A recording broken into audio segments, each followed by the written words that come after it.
All right, and we are live. So, welcome to another session of the Create Your New Life real estate training, powered by Brooks and Davis Real Estate Firm. We have it every week. So, we definitely want to welcome those that are visiting that are not necessarily agents, but this is the way that we connect. This is the way that we get educated, we get motivated. This is the way that we stay tapped into what's going on in the market and making sure you all are focusing on what you need to be focused on. So, um, again, this is what we do as a company with our agents. And if you're not a Brooks and Davis agent, but you've been invited to take part of this week's broadcast, we really want to say thank you. I also want to start off by celebrating a couple of individuals that have decided to join our family. Want to congratulate Miss Serenia Scott. She just signed up with us this week, as well as a Mr. Charles Adams. So we say welcome. We're going to help take you guys to the next level. Congratulations for being a part of something that's big, and we're all going to get there together. We're all going to get to be number one together. So welcome aboard. All right.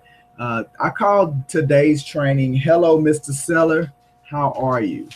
Because we are going to be, over these next weeks, we're going to be going through the Working with Sellers series. We did something similar with Working with Buyers, as we went from initial phone call all the way to close with Working with Buyers through that entire process. So now we're going to begin that process with the seller, and I know it's going to be an awesome time. And so today is the first session of that, and that's why I called it Hello, Mr. Seller. Now, at any point, you can stop me and engage, ask questions. You know, these trainings are not meant for me to just be talking. Again, the beauty comes through the engagement. It comes through the dialogue. That is where we get the magic, I guess. So if you guys have questions, please feel free. All right, so let's start off with our production. See how we did for the week. So let me share my screen.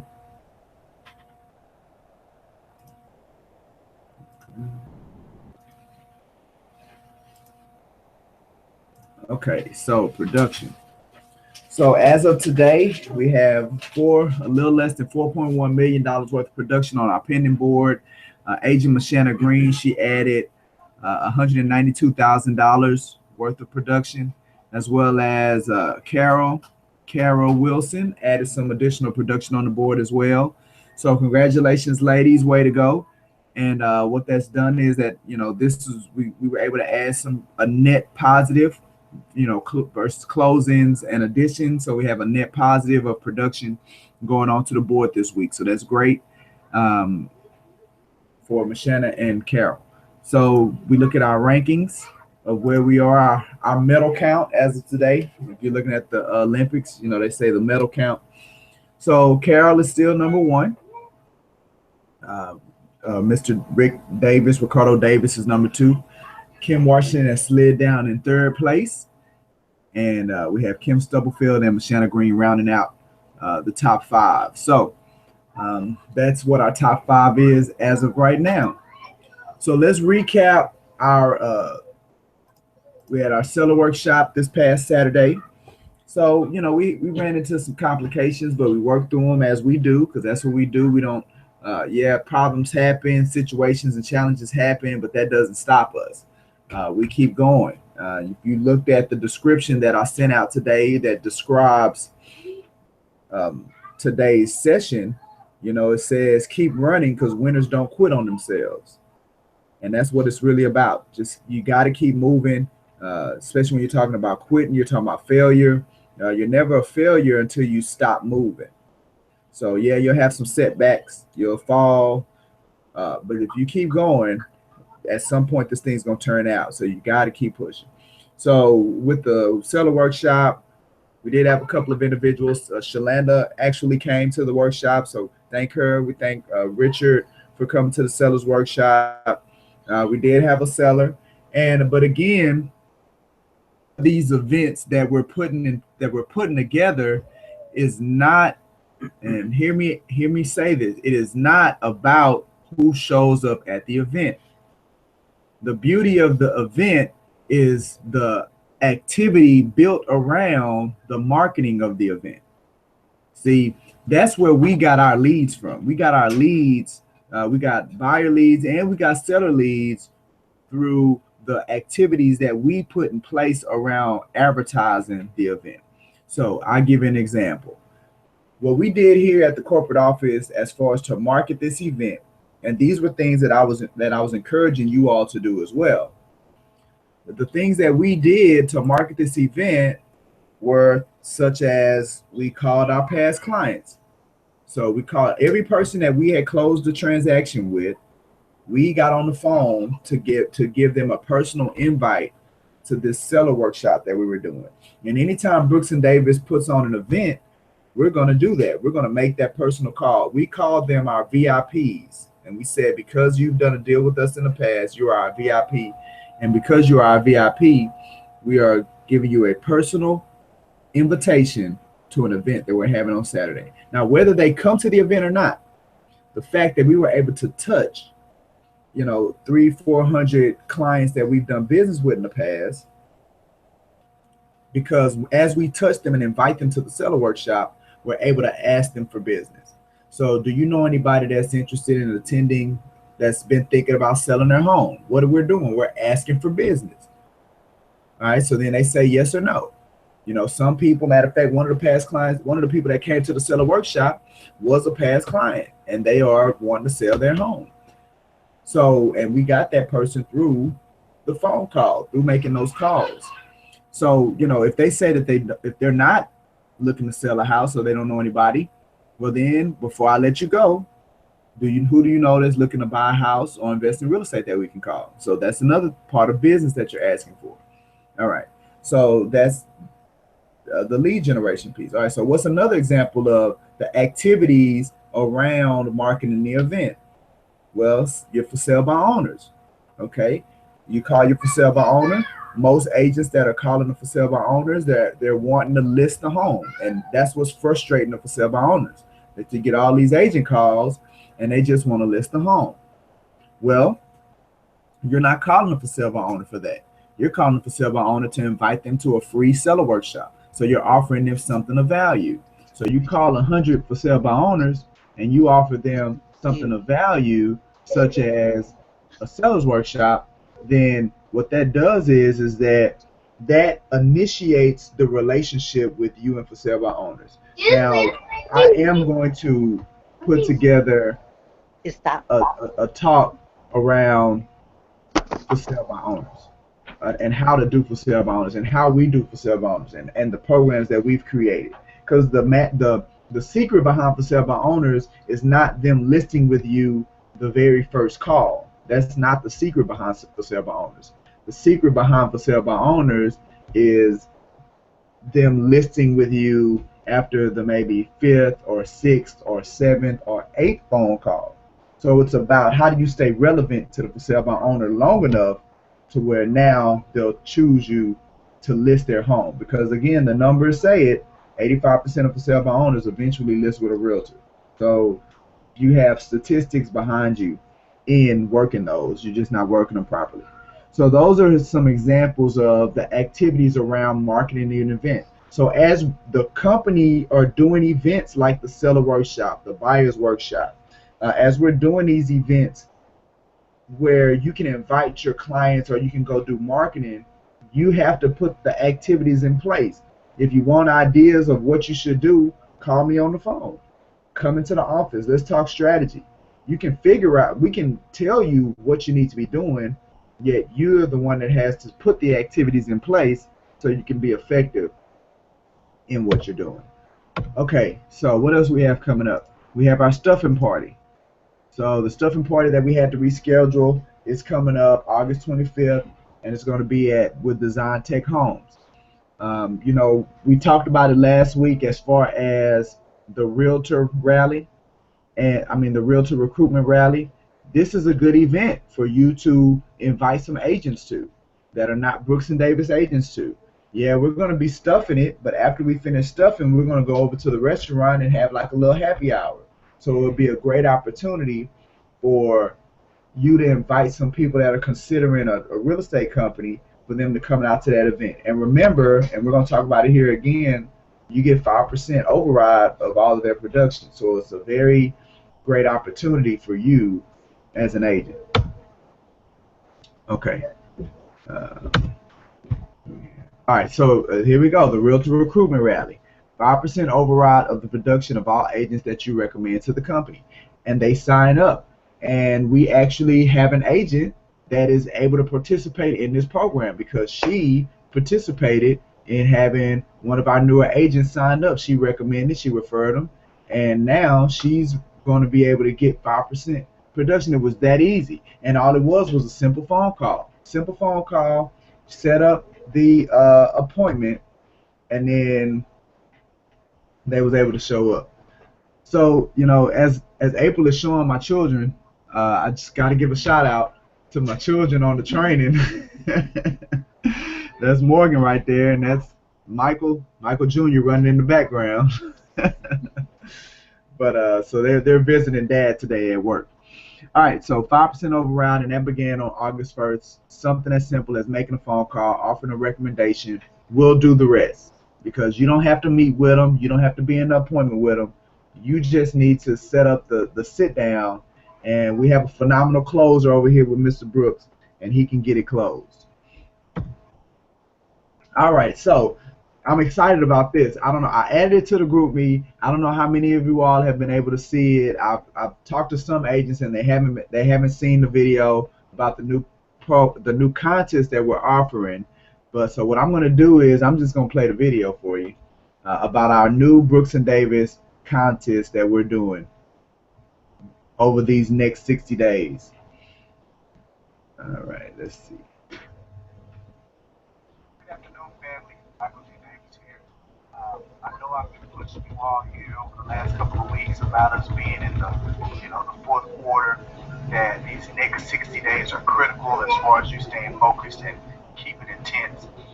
So what I want to do was build a company-wide contest around that to offer some incentive for us to do that. So this is what I want to do. Remember I told you guys that my prize was going to be attending a Texans game because I never attended a Texans game. So what we did in the next 60 days, and we're going to end it October 8th, which is Larry W. Brooks's birthday. So if we add $4.1 million worth of production to our pending board, so that's contract signed by buyer, signed by seller, fully executed, $4.1 million worth of production. Whoever is the number one agent at that time. So we look at that once a week. We look at our top 5. Whoever's the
All right, so clear cut. It's a great opportunity for somebody to win 2 free Texans tickets. And again, we're not going to be in the nosebleeds, the 100 section, but we got to get that production on the board.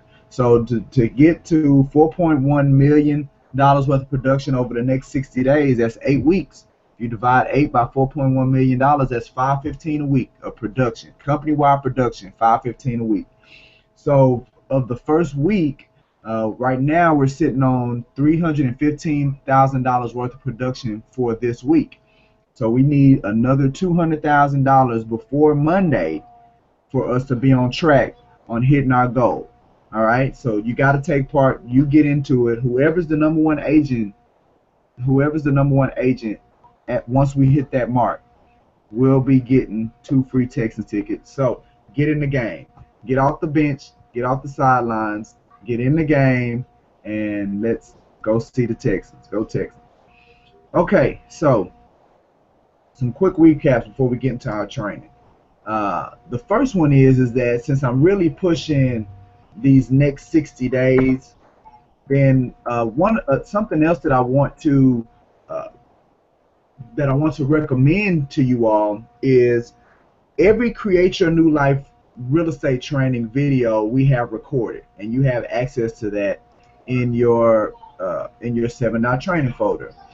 So I wanted to speak briefly about the videos that I believe you should be referring to over these next 60 days to make sure that you stay on track. So again, you have access to these videos in your 7 training folder. There's a Create Your New Life folder, Create Your New Life Real Estate Training folder in your 7 training folder. That has all of the videos that we've ever done in our training that we've done weekly. Now, an agent that's not a Brooks and Davis agent has access to the live broadcast, and they have access for 7 days for the broadcast that we did for that week. But all other broadcasts they don't have access to. Only Brooks and Davis agents, only you all have access to those recordings, so they're a great resource to tap into. As far as my recommendation, and then you see they're all in here. Now, as far as my recommendations for the next 60 days, I believe you should be looking at the beginning series, because that's the one where we talked about getting organized. That's the one where we talked about your calendar. That's the one that we talked about your client relationship management system and just your mentality of operating it like a business. So I think that's a great video to revisit. That's a video that we recommend any of our new agents that come on board with us. That's the series that we recommend they first look at. All right, the second one is Time to Go Fishing series. That's where we talk about lead generation. Since we're pushing this next 60 days of you filling your pipeline in, a lot of that's going to have to do with lead generation and lead follow-up, which is the third one, how to find the fortune. So that one speaks to lead follow-up. So those 2 videos are going to be key as you really push it in these next 60 days. As well as, did you know networking is a noun, not a verb? And that's the one where we speak to networking. So lead generation, lead follow-up, networking. You're going to have to have a healthy diet of all of those as you move forward over these next 60 days. Yet, if you're not organized, then it's all for nothing. You're going to have holes in your bucket. So get organized, and then boom, begin filling it up. Connecting the dots series. So that talked about how do you add it all together? Like how does lead generation, lead follow-up, networking, organization, how does it all connect? How does it all work together to have a well-oiled machine moving in a production, a well-oiled cash machine, right? And then the 9 evil bosses, which is one of our recent videos that talks from a transactional standpoint, how to drive your transactions like a cowboy, how to stay on top of everybody, how to be self-aware of the fact that you have all of these people, from customers and clients all the way to colleagues, that are involved in any given real estate transaction that could impact the success of that transaction. So those are the videos that I would highly recommend that you review during these next 60 days to make sure that you're as effective as possible as we shoot for that goal of $4.1 million. Okay, so before we get into the working with sellers, I want to revisit something. I spoke with April. Just like I'm pushing you all, I'm really pushing her here at the office from a lead generation standpoint for us to be effective in our prospecting, right? So one of the things that we had to really focus on here over the last week, and that we're going to continue to focus on as she prospects and does phone prospecting, is the 2 rules of prospecting. And The reason that I want to touch upon it now before we begin our dialogue around working with sellers is because it's so important when you have that initial phone call of somebody that's saying they have interest of a property that they need to sell.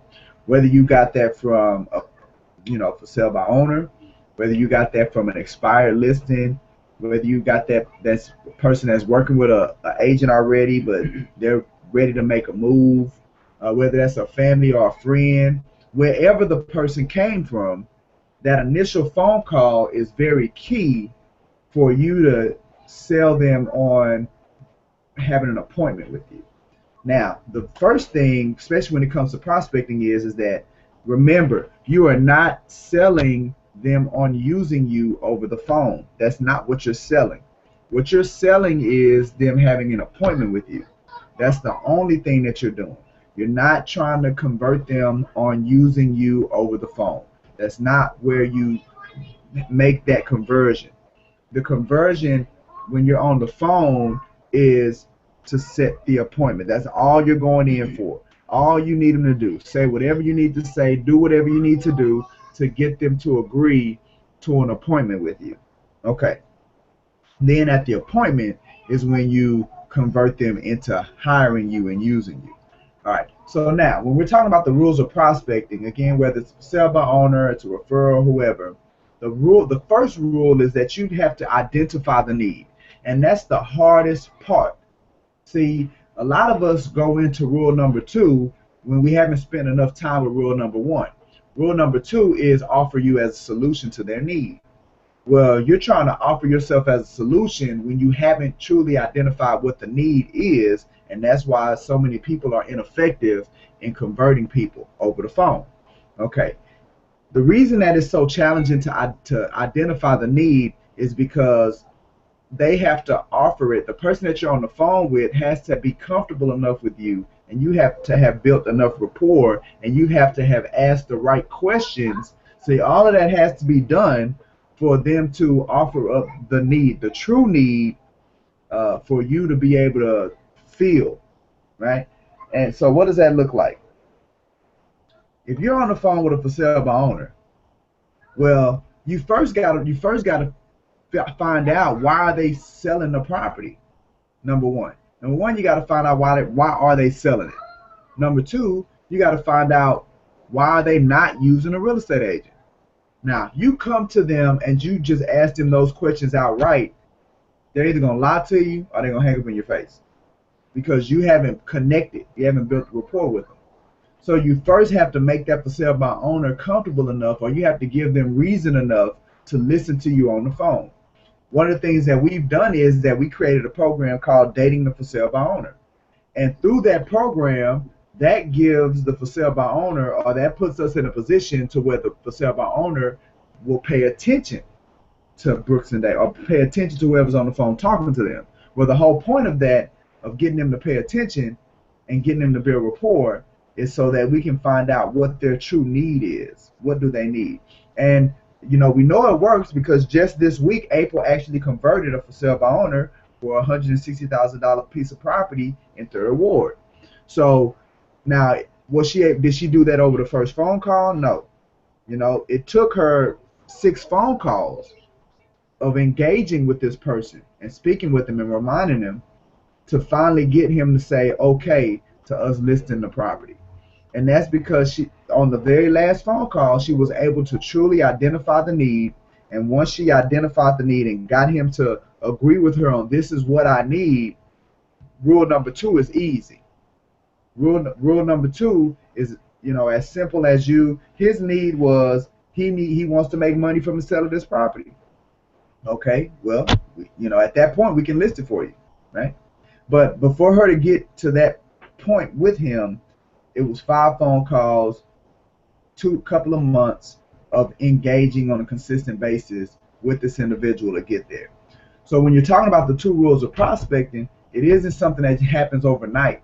It's something that you have to be strategic around, and it's something that you have to be intentional about, right? So another example. So if you're working with a buyer and they're looking for, and they're getting frustrated. Maybe they've gotten frustrated with their agent. And I was talking to a buyer yesterday, and she was frustrated with the process, and she was wanting to get out of the market. She just wants to say, "Forget it, I'm gonna wait." Right? Well, that's not what she needed at the time. What she needed is to buy a house now. Why she needs to buy a house now is because prices are going up. So if she sits out of the market, she's going to end up paying more for it. Well, she doesn't know that. She doesn't see past that.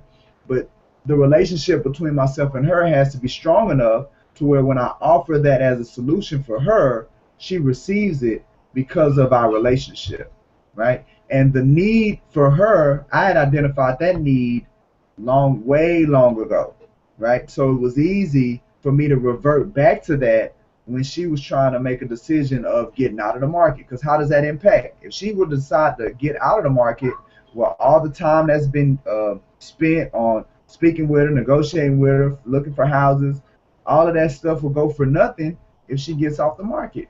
So, at the end of the day, we still got to get her to the commission table. Now, truly, if it's not in her best interest for her to buy a house right now, then my integrity has to kick in and I have to agree with her. But that wasn't the case. The case is that it is better for her to buy a house right now, and it's better for me. It's better for her, and it's better for me. Better for her because if she waits, she's going to be paying more for the property, and she may be paying more for the loan because of interest rates. It's better for her. It's better for me because when we close on the property, you get paid. All right. So that I'm not going to spend too much more time with the rules of prospecting, but I wanted to touch upon it because as we continue our conversation today in the initial phone call with the seller, I'm going to revert back. I'm going to keep reverting back to that because it's so key in getting the client or the person to agree to meet with you. It's so key that you're effective with the 2 rules of prospecting, as you move forward. Okay, so now let's start talking about the beginning of working with sellers. All right. As we begin this dialogue and as we begin this conversation, the first thing I want to do is that I want to take you back to your Create Your New Life folder so you can see how to access the working with sellers process. Because remember, when it comes to working with buyers, when it comes to working with sellers, when it comes to working with tenants, when it comes to working with apartments, we have written processes for all 4 of those, from initial phone call to close. That all you got to do, sit down, go through it. We have all the forms in there. Like, we have everything laid out for you. You don't have to reinvent the wheel. It's just a matter of getting comfortable with the process and the way that we do it. And those processes have been built over time. They've been built over the years of us doing real estate. They've been built over the hundreds of transactions that we've done. So we know that they work in doing it that way. And it's allowed us to handle a certain amount of volume through the efficiency of how we do it. So the way that you get to those processes is in your 7-Dot Training folder. So when you go into your 7-Dot Training folder, that actually has a folder for each one of those. And here's the one that says Process for Working with Sellers. So you click on it, and before you go to the folders, you start off with the actual process. So this here is the written process from initial phone call to close that you start with. And then the folders that are numbered, the folders just refer to a different part of the actual process. So that's how you get to it. That's how you access it. I would really encourage you to get comfortable with it as we're spending time going through the process together once a week. Okay, so let's start off with the process. So the very first part of the process is to receive the phone call and administer the accompanying listing pre-qualifying sheet. Okay, so where's the listing pre-qualifying sheet? Well, if you go to your 7-Dot Training and you go to lead generation folder, there's your listing pre-qualifying sheet. So that's kind of like your script. All right, so let's take a look at the list. What does the listing pre-qualifying sheet say? Okay, now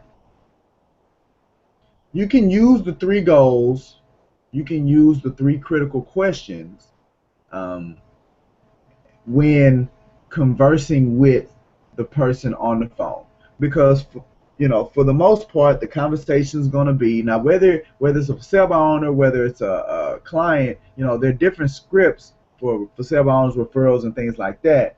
So by the time you get to the listing pre-qualifying sheet, the process is making the assumption that you've already got them to agree to setting an appointment with you. Okay, so before we get to the listing pre-qualifying sheet, let's talk a little bit more about how to maybe possibly convert them over the phone. All right, so the way that I'm going to do that is that I'm gonna take us back to the buyer script, actually. As a matter of fact, I probably need to put that script in working with sellers as well, because that buyer script, it assists you with building rapport, which is key. Let's look at this. And then I can tell you what I mean by it can assist you with building rapport with the seller as well. Because at the end of the day, you have to build rapport. Like, you're gonna have to build rapport with the client before they open up. Okay, so here's the buyer script, and what I'm gonna do, a couple of things that I'm gonna do once I get off the phone, the call with you guys today, is that I'm actually going to add this script to the working with sellers lead generation folder, and then I'm also going to build a catalog for you all for the Create Your New Life trainings that have the descriptions, so it'll be easier for you to navigate through the videos. So let me just make me a note real quick. Create a catalog and the script for sellers.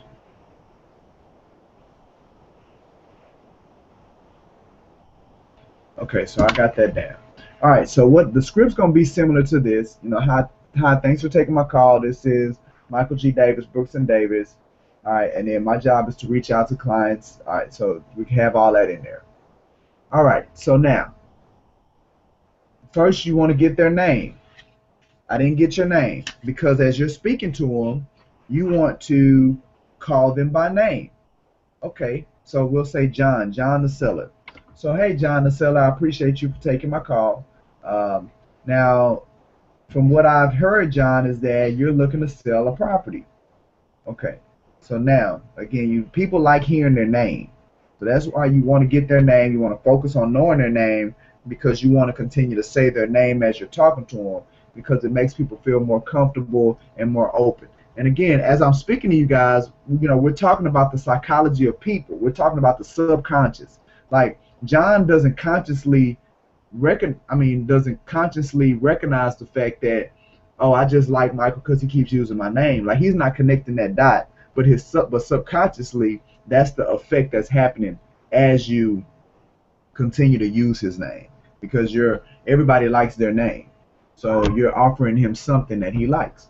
All right, so John, looks like you're looking to to sell a home, and John says yes. So then you ask him, well, where are you in the process? Now that's key.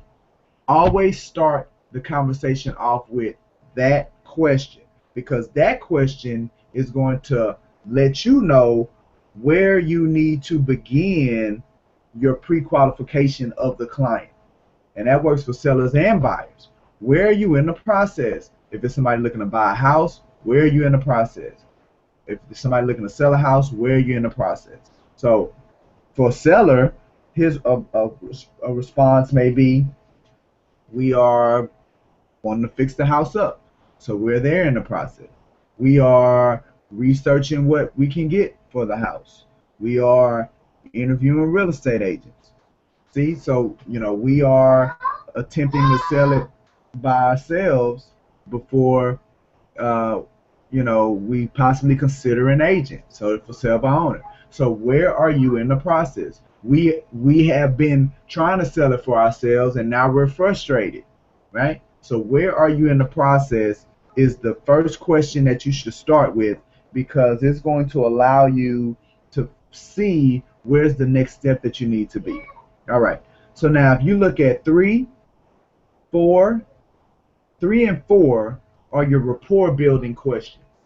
And those are the questions that talk about what kind of work do they do, and if they're like, and ask them about their family, right? See, we've talked about the Ford acronym, to where family, occupation, recreation, and dreams. So questions 3 and 4, 3 is what type of work do you do? And then it has your sub questions in there that you can ask after you ask that question. Well, how long have you been doing that? What made you get in that field? Do you love it? What do you love or hate about your job? What are you going to do when you retire? Right? And what are you going to do when you retire kind of speaks to dreams. And then the fourth one is, is the purchase or is the sale, in the sale of your home, is that impacting your wife and your kids, or are you single? Is it just impacting you? That's just a way, or a subtle way, to find out about their family. So if they say, well, in selling this house, it's impacting my wife and my children. Okay, well, how many kids do you have? Right? So that takes it into, how long have you been married? How old are your kids? Now look, when you're asking these questions, you can't just run down the questions as if you're doing an interview or because then the person's gonna feel that you're being intrusive. So the way you would do it, the way that you would have the dialogue, I'll give you an example. Okay, so John the seller. All right, John. So, we'll start it like this. So John, I see that you're looking to sell your home. Where are you in the process? All right, so then John tells me where he is in the process. Say he's a for sale owner. So I'm looking to try to sell a house by myself. Okay. Well, John, I think that's a great place to start. I know in you trying to sell a house by yourself, you're going to, find some positive things. You're going to find some negative things. So John, what type of work do you do? And then he's going to tell me what kind of work. He say he's in oil and gas, whatever his response is.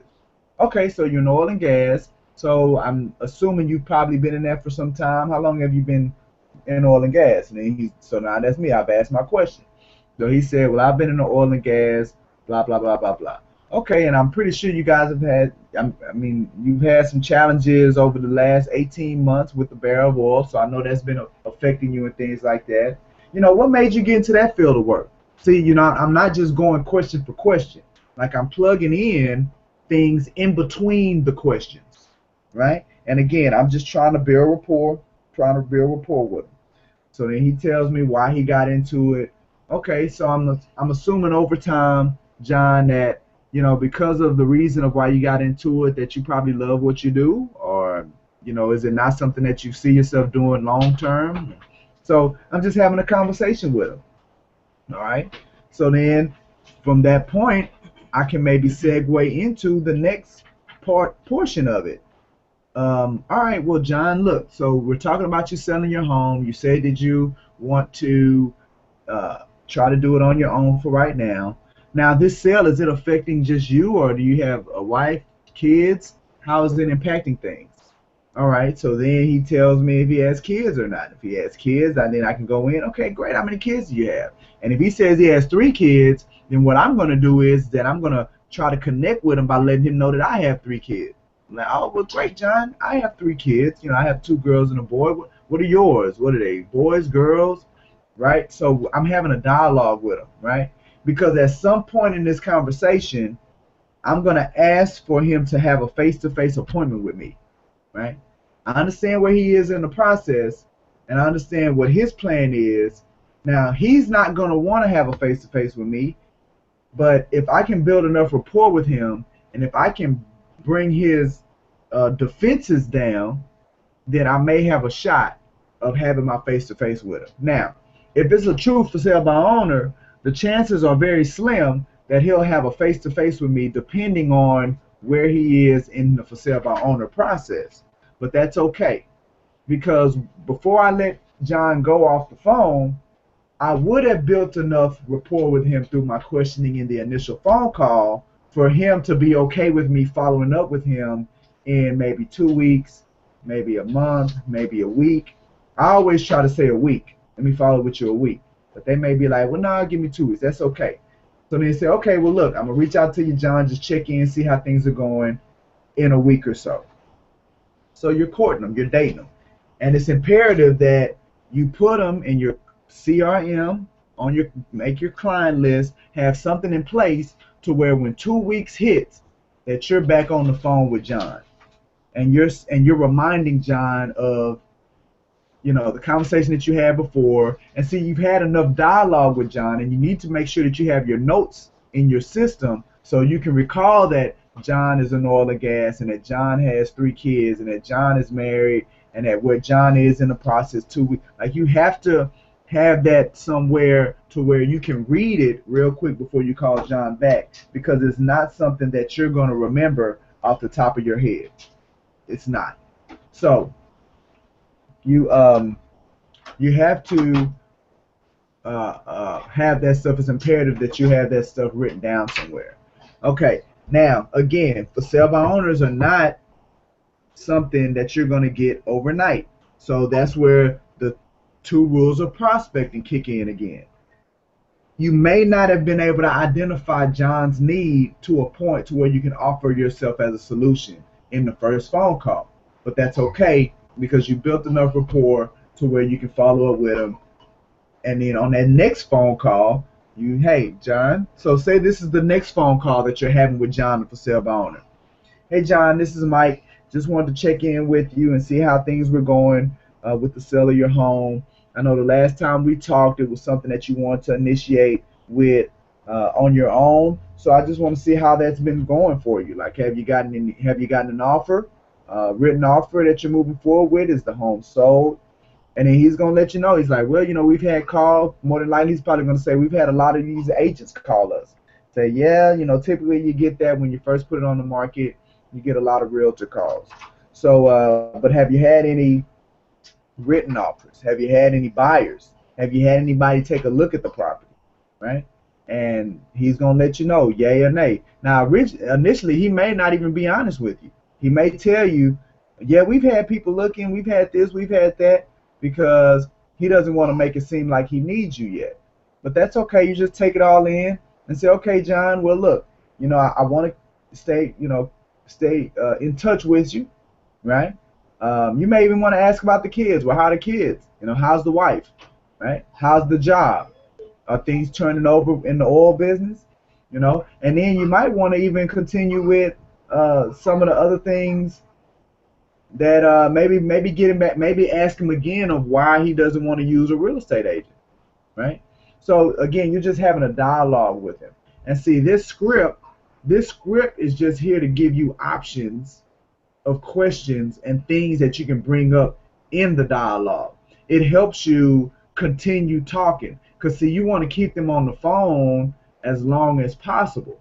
So these are just the script, and the questions are just things that you can build upon as you're communicating with the for sale by owner and with the seller.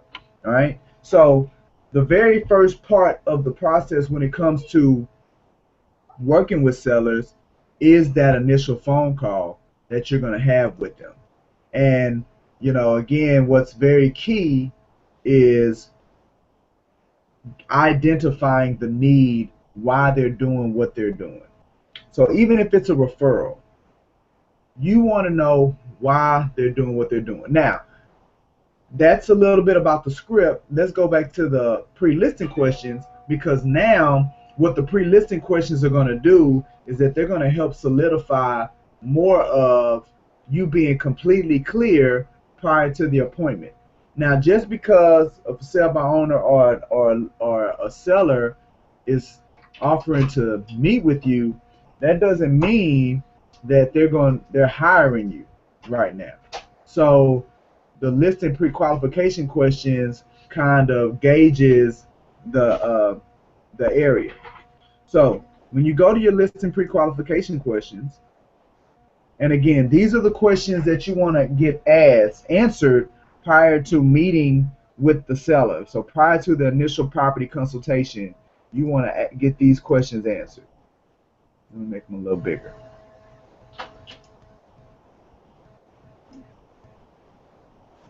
Okay.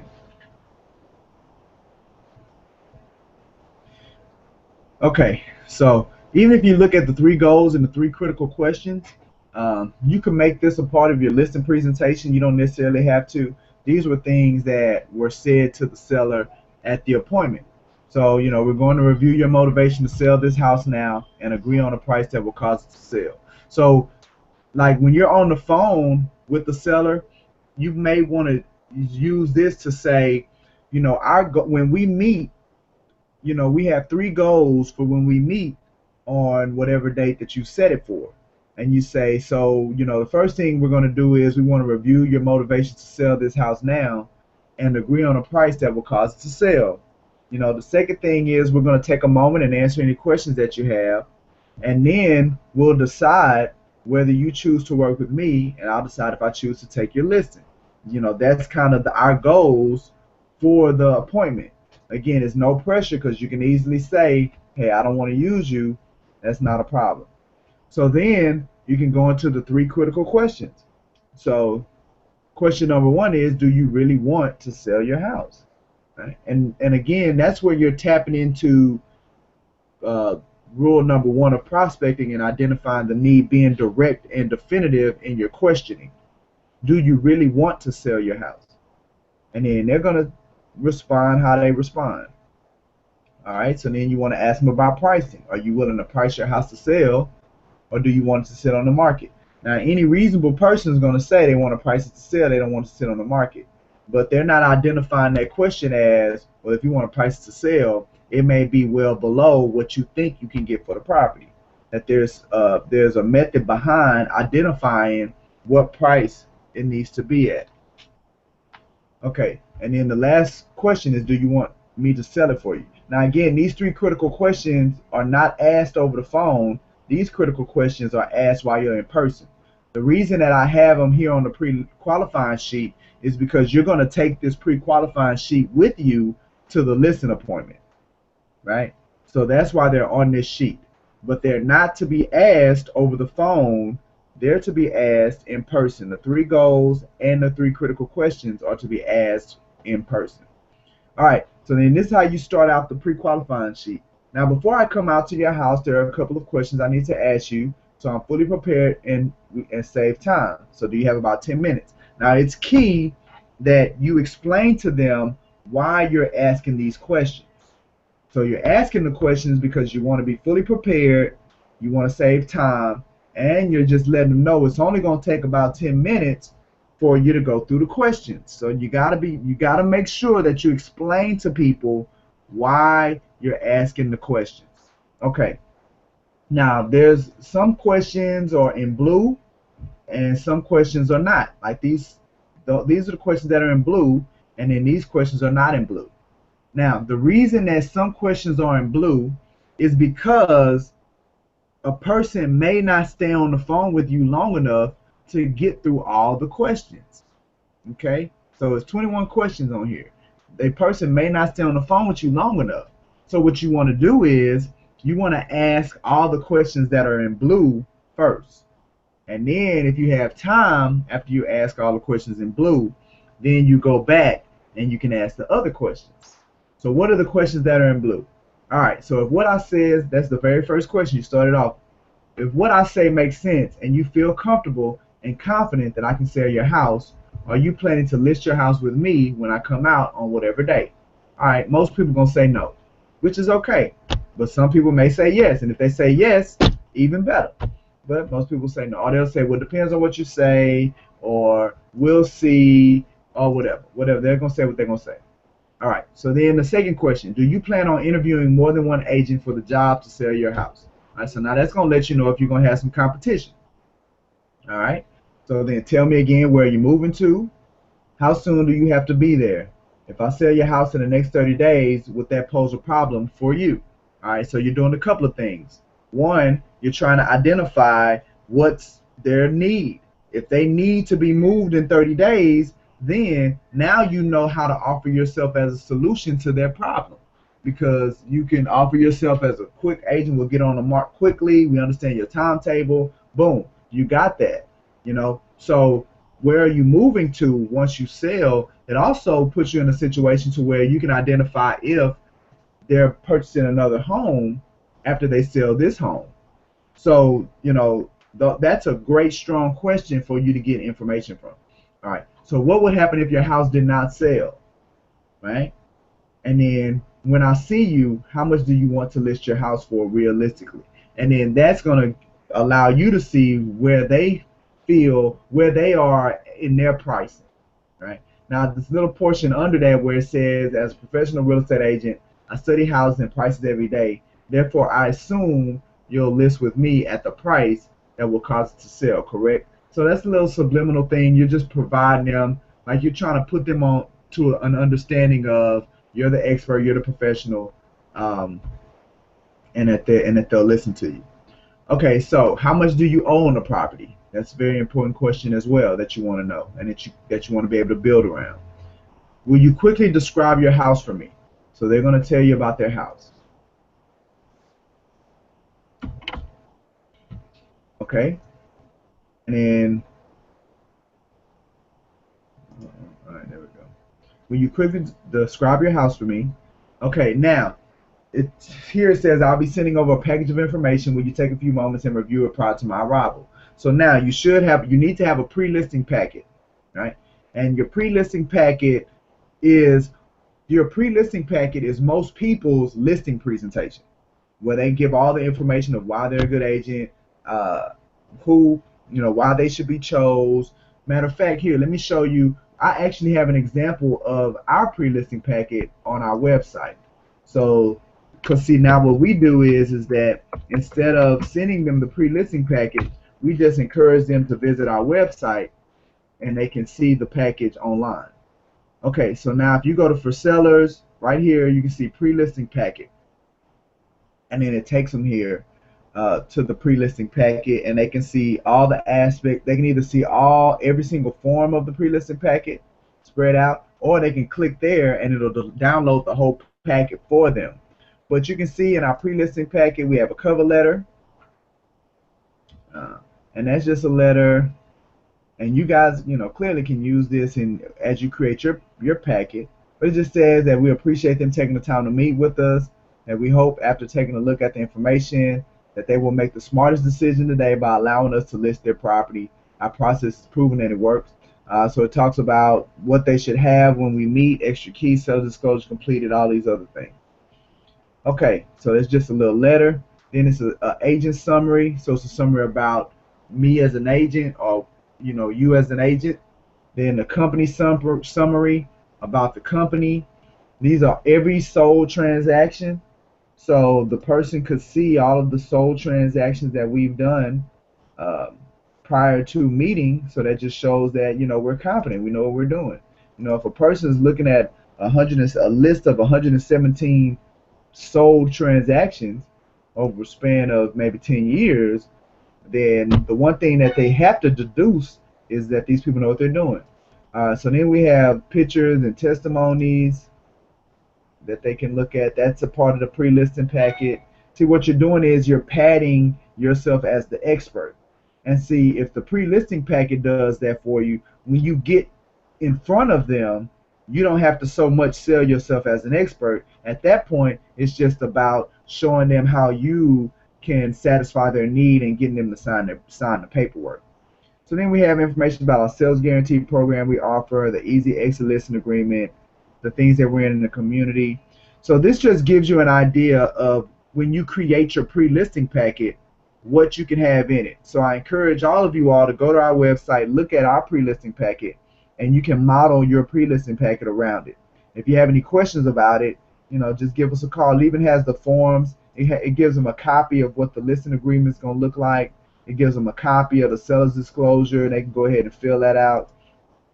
So I think it's a great well, you just need to have it. Like, if you're gonna be a listing agent working with sellers, you need to create your pre-listing packet for them to take a look at before you meet with them.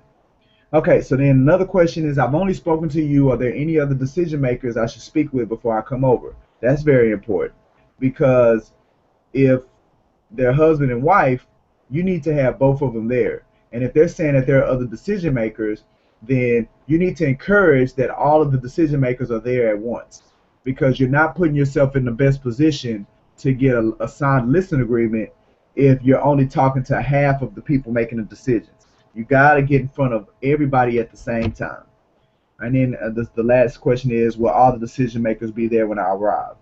So it's very key that you get all the blue questions answered. Okay. Now, if they act like they're trying to get off the phone, but you haven't got all your blue questions answered, really encourage them until you can get to all your blue questions. And that's 1, 2, 3, 4, 5, 6, 7, 8, 9, 10, 11. So that's only 11 of the 21 are blue questions. So it's imperative you get through all 11 of those. Now, as far as the other ones, if you have time and it seems as if they're cool with you asking the questions, then you just start asking all the rest of the questions because all of the questions are can really give you the uh, really give you what you need when you get in front of them. The fuel, that's what it is. Really give you the fuel that you need if you have to go a little extra in convincing a person to allow you to help them sell their home. Okay, so we're gonna stop here for this week. But as a recap, we're beginning the conversation with the seller, right? That's why I called it "Hello, Mr. Seller, how are you?" Because we're starting it on the phone with the initial phone call with the seller. Is what we did today. We went through the we went through the script, the little seller script, and we went through the pre-listing or the listing pre-qualifying sheet. And again, all of this is done over the phone to get you in a position so when you get in front of them, you have the best chance of them hiring you and signing the listing agreement. Okay, so before we go, want to talk a little bit about some conflict resolution.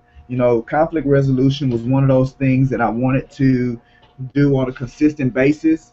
Really hadn't anything pressing to discuss over the last couple of sessions, but I do want to talk about some conflict that has kind of presented itself, and that's conflict around what if a client that you're working with has an issue with one of your affinity partners. And when I say affinity partners, that's like your loan officer, title company, inspector, mortgage broker. Oh, I said that, loan officer. So these are people that 9 times out of 10 you would have referred to your client.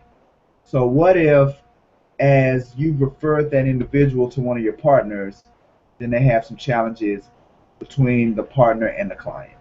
So we had a scenario where we referred a person and to the lender, and the client is not understanding the loan product. All right, so that's what they say. That's what their complaint is. They don't understand the loan product. Well, your lender, your mortgage broker,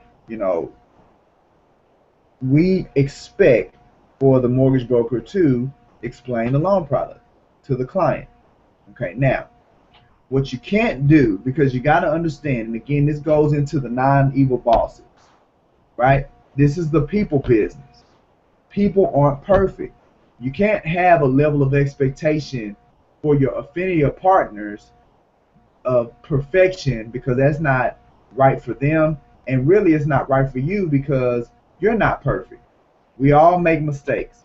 So there has to be room for people to make mistakes, for people to drop the ball, or as well as for miscommunication. You have to leave room for all of that because if not, you're going to be very frustrated as and wound up as you're doing this business because people are going to let you down, whether that's sellers, buyers, whether that's and some of them are going to do it on purpose, and some of them are they're not. That wasn't their motivation to do it on purpose. It just happened. So you have to prepare yourself and do your best on possibly avoiding it, right? So if in this particular situation wasn't understanding the loan product. Now, one or two ways that you can handle it. You can go all in because it's your client and just go all in 100% on your client side and, get hard, go hard on your affinity partner. Now, that's one way that you can handle it. That's not the way that I would recommend because I'm a believer of there are always two sides to every story. Not saying that your client's not telling the truth. It may be a possibility that there was a miscommunication that took place. So before you go all in on your affinity partner, whether that's a loan officer, title company, inspector, about what happened, the situation based on the report that your client's giving you, before you go all in on your affinity partner about it, you might want to first speak to the affinity partner and get their side of the story. Okay? And I'm saying you don't go and call, let's say if it's a loan officer, you don't go and call a loan officer and just start yelling at them and and being defensive, and you don't do that. You just say, hey, let's just reason together on some things. I got a report from my client, and she's frustrated as far as with these things, and then you just kind of explain to them what the concerns are with the client, and then you want to get their response. I just want to get your side of it, right? So you don't make any prejudgment calls. You don't go into it with your partner and with the mind frame of it that they're already wrong. Don't do that because you're not doing what's best for either side by handling it that way. Okay, so the you go and you speak to the affinity partner and you get their side of the story. So then after you get their side of the story and you have the side of the story of the client, well, now you're in a position to, if there has been a miscommunication, because 90% of the time it was just a simple miscommunication. Well, now you're in a position to where if it has been a miscommunication, for you to clear it up. Because at the end of the day, you really don't have time to deal with those kind of situations. You got to deal with those kind of situations quickly to get everybody back on track to get us all to the closing table. And if you're spending your time dealing with relational problems, that's holding up the transaction. And that's bad for you, that's bad for your client, and that's bad for the affinity partner. So the best thing for everybody is to navigate through any of those challenges as fast as possible, right? So now that you have both sides, you help facilitate, you help negotiate through the miscommunication to get everybody back on the same page. So that's how you should handle it. Don't go throwing fuel on the fire. You go put the fire out, right? And there's a lot of agents and that are not successful, and the reason being is because they don't understand how to handle conflict, and they don't know how to resolve it, and they don't understand their role when it comes to it. Your role is not to continue to stir the mess up. That's not your role. Your role is to get rid of it as quick as possible, get everybody back on the same page so everybody can get back on track. That's your role, right? That's not the role of the loan officer. That's not the role of the title company. It's not the role of the inspector. That's you.